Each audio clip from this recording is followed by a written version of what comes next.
"You look tired," he said, and she thought, "Yes, that's what you've reduced me to.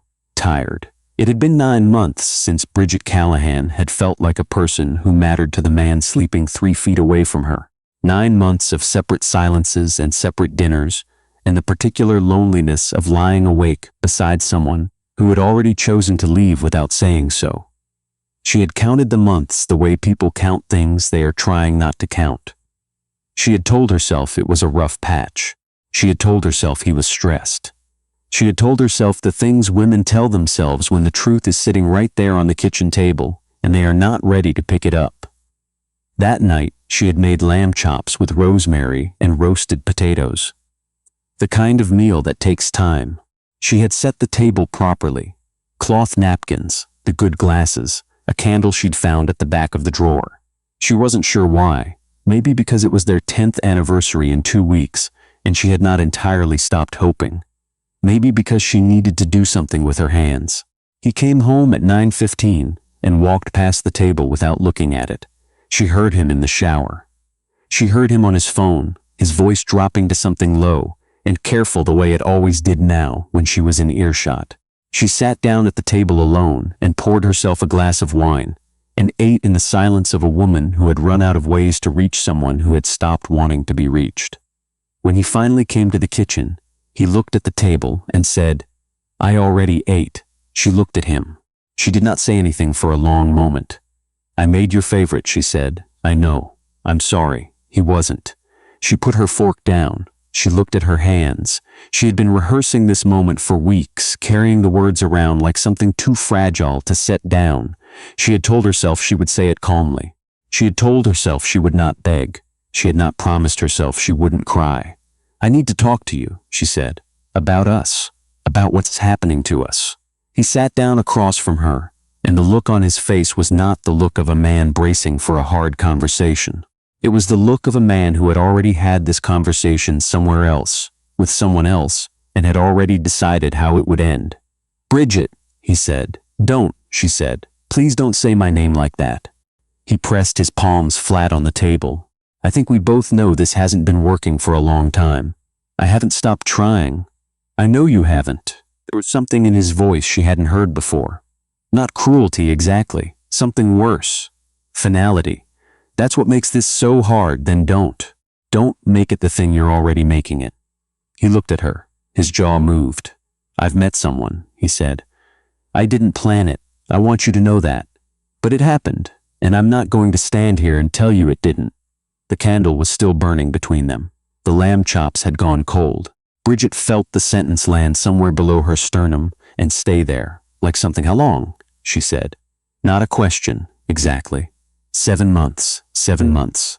She had been making his coffee and laughing at his stories, and lying beside him in the dark for 7 months, while he was already somewhere else entirely. She thought about all the ordinary mornings that had been lies. "I want you to move out," he said. "I think it's better if you're the one to go. This is technically your name on the lease." "Yes." She stood up. Her chair scraped back. "I'm aware, Bridget. Don't." She picked up her wine glass. She walked to the window and stood there looking out at the street below. The quiet Toronto evening, people walking dogs, a couple sharing an umbrella in the light drizzle. The whole ordinary world continuing without any awareness of what was collapsing inside this apartment. "I'll be out by the weekend. You don't have to rush. I want to." She did not turn around again. She heard him leave the kitchen. She heard the bedroom door close.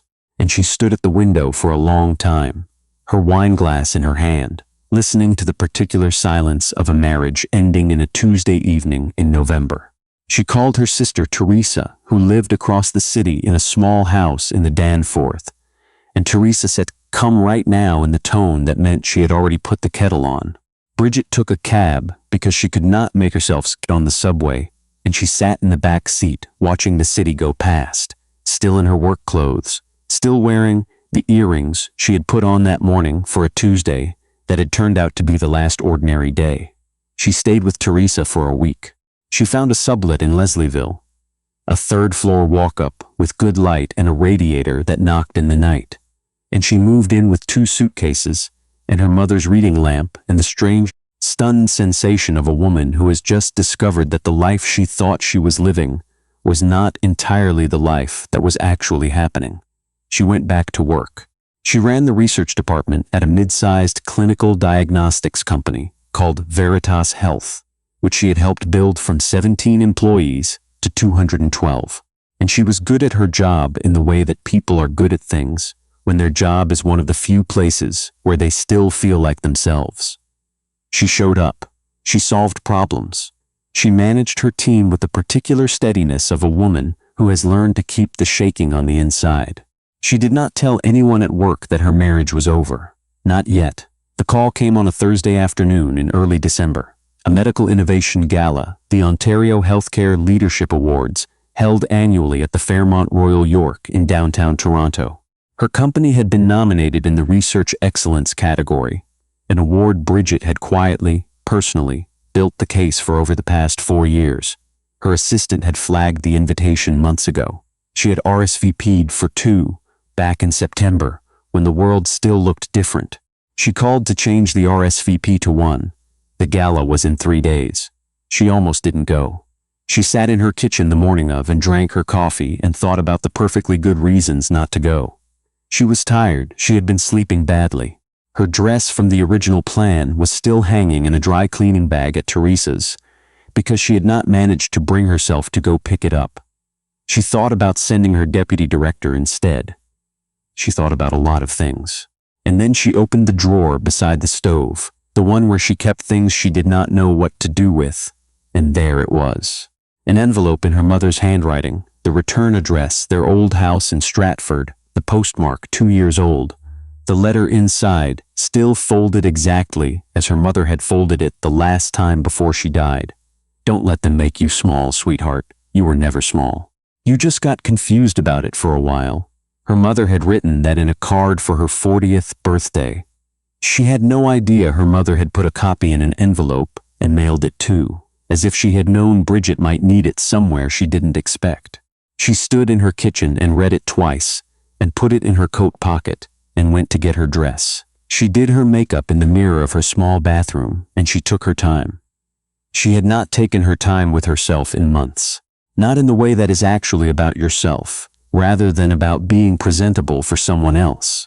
She curled her dark hair. She put on the dress, a deep wine-colored silk wrap that her friend Jacqueline had helped her buy 3 years ago, and that she had never actually worn because there had never been an occasion that felt worth it. When she stepped back and looked at herself, she felt something she had not felt in longer than she could name. Not happy, exactly, not yet, but present, herself. The version of herself that existed before 9 months of quiet erasure. She tucked her mother's letter into her clutch and walked out.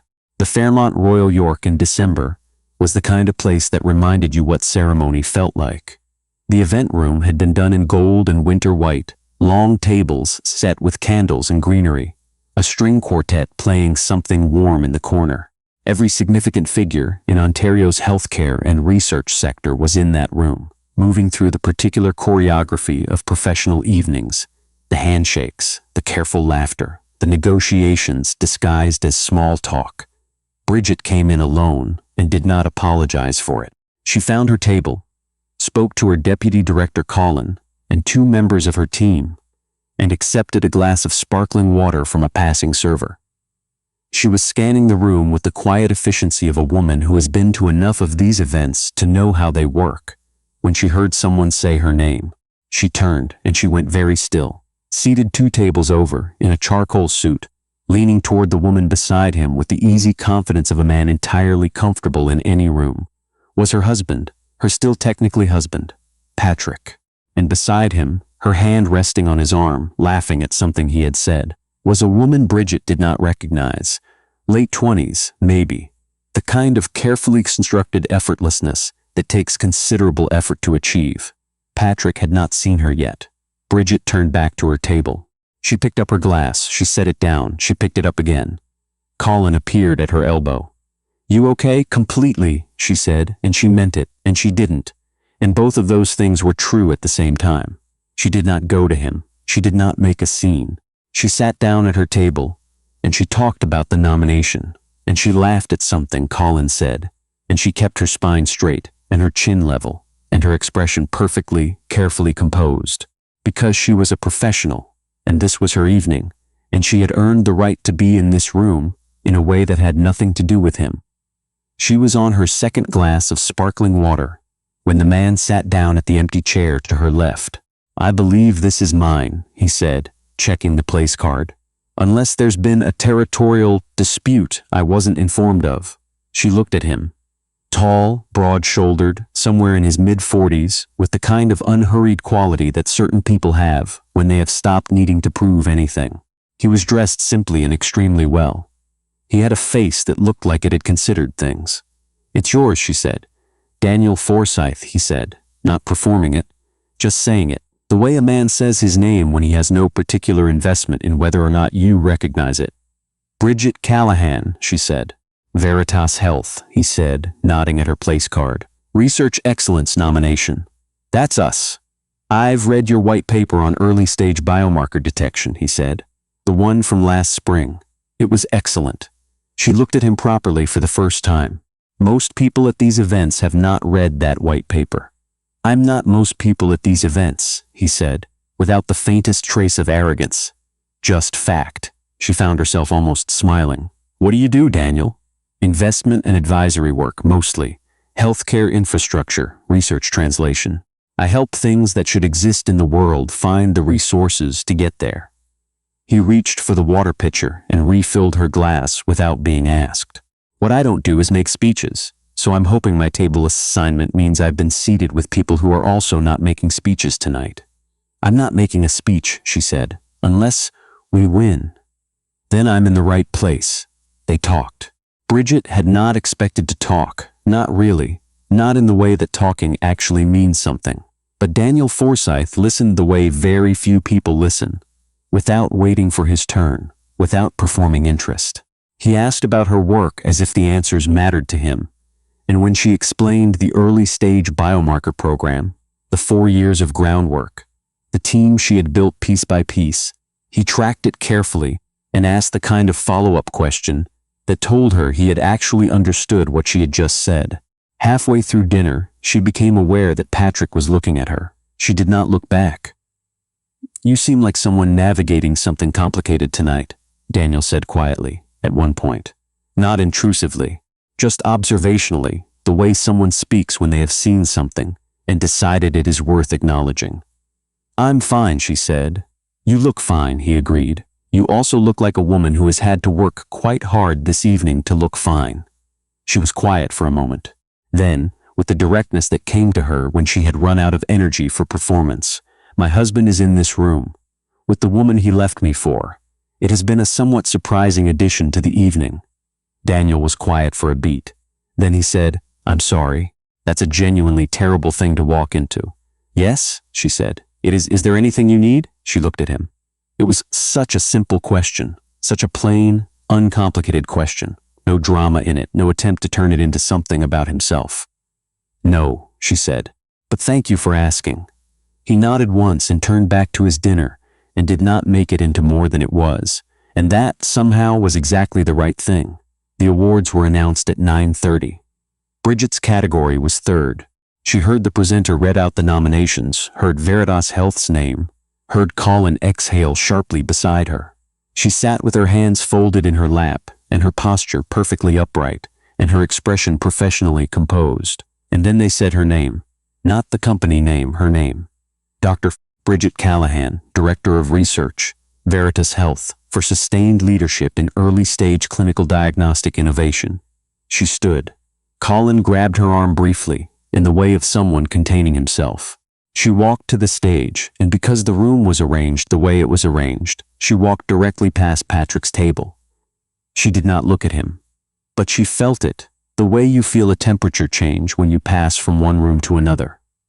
She took the award. She shook the presenter's hand. She stood at the microphone and spoke for 90 seconds.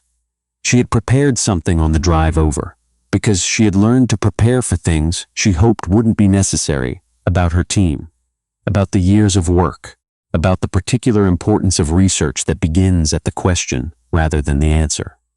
She said it clearly and steadily and with genuine feeling, and when she stepped away from the microphone, the applause in the room was the kind that meant something.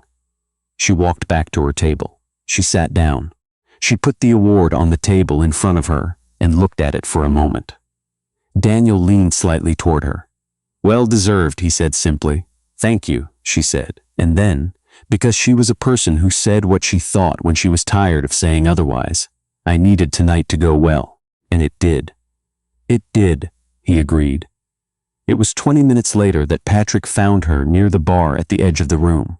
She had stepped away from the table to get some air, to let herself breathe in the way that is not possible when you are performing composure for an audience. She was standing with her award under one arm and her clutch in her other hand and her coat half on when she heard him say her name. "Bridget." She turned slowly. He looked the way she had expected him to look. Slightly undone. The collar of his shirt a little loose, the way it went when he had been drinking and was feeling things he was not comfortable feeling. He had the expression of a man who had been watching something happen from across a room and could no longer pretend he hadn't seen it. "You look," he started, and then stopped. "I do," she said pleasantly. He pressed his hand over his mouth for a moment. A gesture she knew well. He did it when he was trying to gather himself. "I didn't know you'd be here. My company was nominated." Was nominated and won, as it turns out. His eyes went to the award under her arm, and something moved across his face that she recognized as the specific grief of someone who has understood, precisely one step too late, what they have let go of. "I owe you more than an apology," he said. "You do," she agreed. "What I did was exactly what you did," she said. "You don't need to explain it, I lived it." He looked at her for a long moment. His jaw was tight. His eyes were wet in a way that she might have found painful 6 weeks ago, but which she now found she could look at calmly, from a place of clean remove, the way you look at weather through a window. "I thought about calling," he said. "I know. I didn't know what to say. I know that too." She looked at him the way she had rehearsed looking at him in the bathroom mirror at 3 in the morning when she could not sleep. Not with hatred, not with the wild grief that had come in waves in the first weeks, but with the particular composure of a woman who had done her crying already and come out the other side of it, carrying something that felt unexpectedly like herself. "I signed the divorce papers last week," she said. "My lawyer will be in touch." She adjusted her coat on her shoulder. "I hope you are well, Patrick. I genuinely mean that." She paused. "Goodbye." She turned and walked back toward her table, toward Colin and her team, and the award sitting in the center of the white tablecloth, and she did not look back. She was putting on her coat properly, preparing to leave at a reasonable hour without ceremony when Daniel appeared beside her. "I thought I'd say goodnight," he said. "And congratulations again." "Thank you," she said, "for the company tonight." It was, she paused, selecting the right word. "Steadying," he smiled. It was a quiet smile, not performed. That's a good word. He handed her his card, plain white stock, dark lettering, Daniel Forsyth, Forsyth Capital and Advisory, a phone number, an email, nothing flashy. "I'd like to take you to dinner," he said. "Not tonight, when the dust has settled a bit. If you're open to it." She looked at the card. She thought of the sublet in Leslieville, and the radiator, and the reading lamp, and the letter in her clutch in her mother's handwriting. She thought of standing in her bathroom mirror in the wine-colored dress feeling for the first time in almost a year, like a person who recognized herself. "I think I might be," she said. "Give me a few weeks. Take the time you need," he said. "I'm not going anywhere." She believed him. She wasn't entirely sure why, except that he had spent an evening with her, without needing anything from her, and that was rarer than people understood. She walked out into the December night, the air sharp and cold and clean, the way Toronto air is on clear December nights when the wind comes off the lake and you can see the stars through it. She stood on Front Street for a moment, the award under her arm, her coat buttoned, her mother's letter in her pocket. She thought about Patrick's face when she walked past his table. She thought about the way the applause had felt. She thought about being 29 and starting at Veritas as a junior research coordinator with a borrowed laptop and a folder of ideas that people told her were ambitious. She thought about her mother saying, "You were never small, sweetheart. You just got confused about it for a while." A cab pulled up and she got in. She gave the Leslieville address. She sat back and watched the city go by. The Christmas lights on King Street, the late-night crowd outside the bars on Queen, the particular aliveness of a city that does not stop for anyone's bad year. She felt lighter than she had felt in 9 months. Not fixed, not repaired, but lighter, and moving in the right direction and certain, for the first time in a long time, of exactly who she was. As for Daniel Forsyth, she texted him 3.5 weeks later. A Tuesday afternoon between meetings, sitting at her desk with a coffee that had gone cold and a window full of winter light. I think I'm ready for that dinner if the offer still stands. His reply came in 4 minutes. It does. Saturday. I'll find somewhere worth your time. He did. He found a small Italian place on Harbord that she had walked past 100 times and never gone into. The kind of place with paper on the tables and wine that arrived without a menu and food that tasted like someone cared about making it. They talked for 3 hours. She laughed properly, the full kind, the kind that had been waiting in her somewhere behind all the careful composure. He walked her home in the cold and did not try to come in and said same time next week at her door, and she said yes without hesitating. He became, over the months that followed, the most straightforward thing in her life. He did not need her to be a certain way. He did not require performance. He showed up when he said he would. He listened when she talked. He brought coffee to her office on Friday mornings when she was deep in quarterly reports, and he happened to be passing, which was a habit that took several Fridays to establish, and that she realized, on the 4th one, she had been quietly counting on. In April, when the Forsyth Capital Annual Report named a new research translation fund in partnership with Veritas Health, $4 million directed specifically to the early-stage biomarker work that Bridget had been underfunding for years. She called him.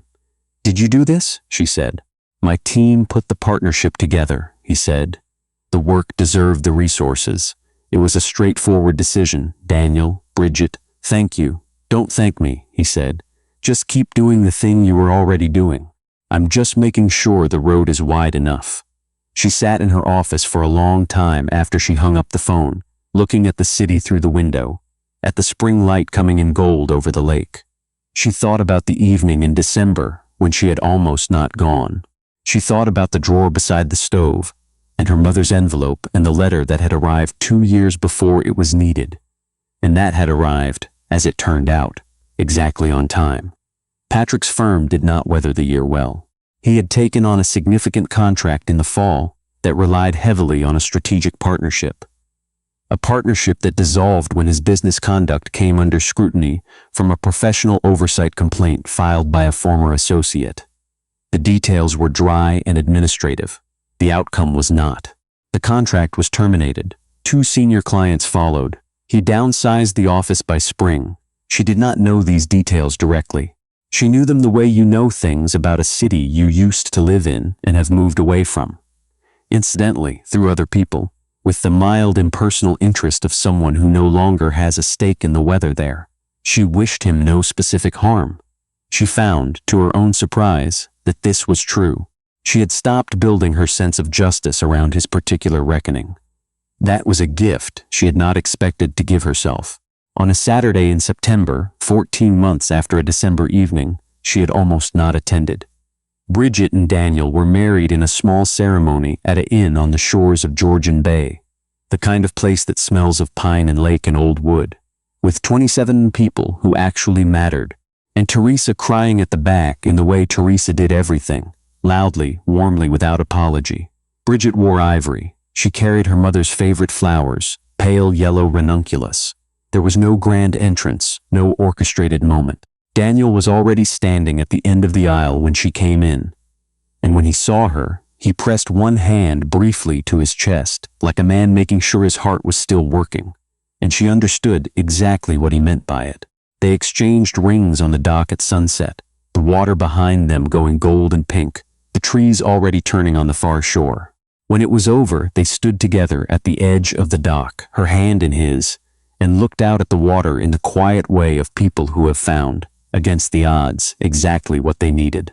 Her mother's letter was framed now, on the wall of her home office, in a small silver frame that Teresa had given her the Christmas before. "Don't let them make you small, sweetheart. You were never small. You just got confused about it for a while. She was not confused anymore.